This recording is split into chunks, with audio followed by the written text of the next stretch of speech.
एक बार एक व्यक्ति ने प्रश्न किया कि महाराज जी, हमारी भगवान मदद करते हैं जब हमारे पास कष्ट भरा समय आता है, जब हम दुखी होते हैं, जब हमारे पास कोई अच्छा मार्ग नहीं होता, क्या तब हमारी भगवान मदद करते हैं? तो उसके लिए मैंने एक चरित्र सुनाया जो वर्तमान काल में ही घटित हुआ है।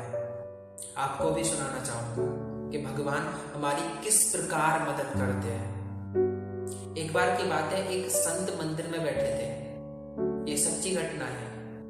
एक बार एक संत मंदिर में बैठे थे और वो उस मंदिर में नित्य पूजा अर्चना करते थे। एक गरीब व्यक्ति था, उसका एक छोटा सा परिवार था। वो रोज उस मंदिर में आता था, कुछ हाथ में नहीं लेके आता था। शंकर जी का मंदिर था, उसमें भगवान कृष्ण भी थे। एक जल का लोटा लाता था, शंकर जी पे चढ़ाकर चला जाता था, कृष्ण जी को प्रणाम करके चला जाता था। पुजारी जी उसको रोज प्रसाद देते थे। एक बार उसकी पत्नी की ज्यादा तबीयत खराब हो गई। बेचारा गरीब था, 2 बच्चे थे उसके। हॉस्पिटल में लेके गया। हॉस्पिटल में उसको बोला कि आपको 5 लाख रुपए लगेंगे, इनका ऑपरेशन होगा वरना बचाना मुश्किल हो जाएगा। अब वह व्यक्ति क्या करे क्या ना करे, उसके पास तो न धन है न घर है। एक झोपड़े में रहता था मंदिर के पास में ही। बेचारा इधर उधर घूमा, किसी से मदद मांगी, नहीं मिली। अंत में रोते हुए विलखते हुए मंदिर में आके गिर गया और मंदिर में भगवान से प्रार्थना करने लगा, प्रभु मेरे इस जीवन का क्या दोष, मेरी पत्नी का क्या दोष, मेरे छोटे से बच्चे हैं। अगर मेरी पत्नी को कुछ हो गया तो उन बच्चों को संभालने वाला कौन होगा? मैं 2 वक्त की रोटी नहीं जुटा पाता।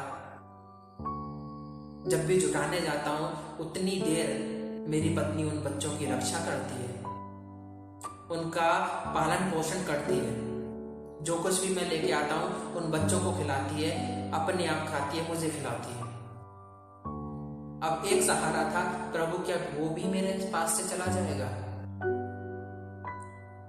उसी वक्त, उसी क्षण दूसरी तरफ एक घटना हो रही थी। एक बहुत बड़ा सेठ जिसके पास अपार धन दौलत थी, किसी भी चीज की कोई चिंता नहीं थी। रात्रि का समय था, उसको नींद नहीं आ रही थी। उसने गोलियां भी खाई नींद की, लेकिन उसको उससे भी नींद नहीं आई। गार्डन में घूमा, रूम में घूमा, टेरेस पे जाके घूमा, लेकिन उसको नींद नहीं आई।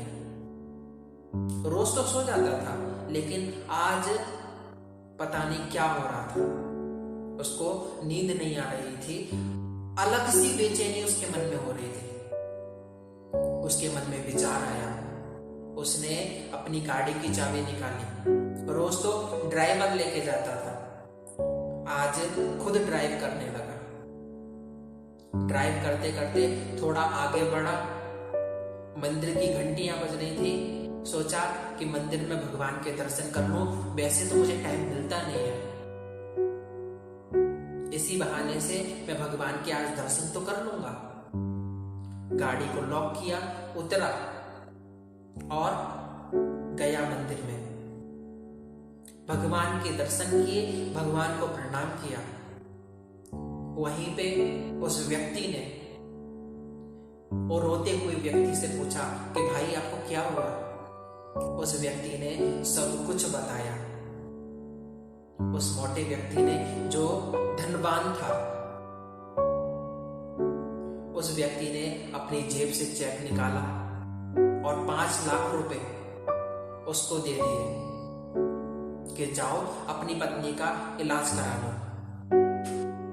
और उसने अपना कार्ड निकालकर व्यक्ति को देना चाहा, तो उस गरीब व्यक्ति ने जो पंक्ति कही है ना, उसको जरूर याद रखना। उस व्यक्ति ने पता है क्या कहा उस व्यक्ति से, प्रभु इस कार्ड की आवश्यकता नहीं है। तो अमीर व्यक्ति ने पूछा क्यों आपको आवश्यकता नहीं है? अगर आपकी पत्नी दोबारा बीमार पड़ती है या फिर कोई भी परेशानी होती है तो आप मेरे से धन ले सकते हैं। उसने मना कर दिया कि महाराज साहब, मेरे को आपका कार्ड नहीं चाहिए। आप तो सेवक हो, मैं तो स्वामी का पता जानता हूं, मैं तो इस भगवान का पता जानता हूं जिसने आपको यहां पर भेजा है, इसलिए मुझे ये कार्ड नहीं चाहिए। जीवन में हमेशा याद रखना, भगवान आपकी किसी न किसी रूप में कहीं ना कहीं से मदद करते हैं, लेकिन हम समझ नहीं पाते कि भगवान किस रूप में हमारी मदद करते हैं। सच्चे दिल से, सच्चे मन से, सच्ची बुद्धि से भगवान से प्रार्थना करो, भगवान आपकी जरूर सुनते हैं। भगवान पालनहारे हैं, वो किसी भी व्यक्ति को भूखा नहीं सुलाते, वो किसी भी व्यक्ति का कष्ट नहीं देखते, क्योंकि भगवान स्वयं आनंद स्वरूप है। भगवान किसी को कष्ट नहीं देते, भगवान के पास कष्ट है ही नहीं। कुंती मैया ने भगवान से कष्ट मांगा था, लेकिन भगवान खुद रुक गए, क्योंकि भगवान के पास कष्ट है ही नहीं, इसलिए भगवान किसी को भी कष्ट में नहीं देते। भगवान से प्रार्थना करो, भगवान आपकी मदद करने जरूर आएंगे।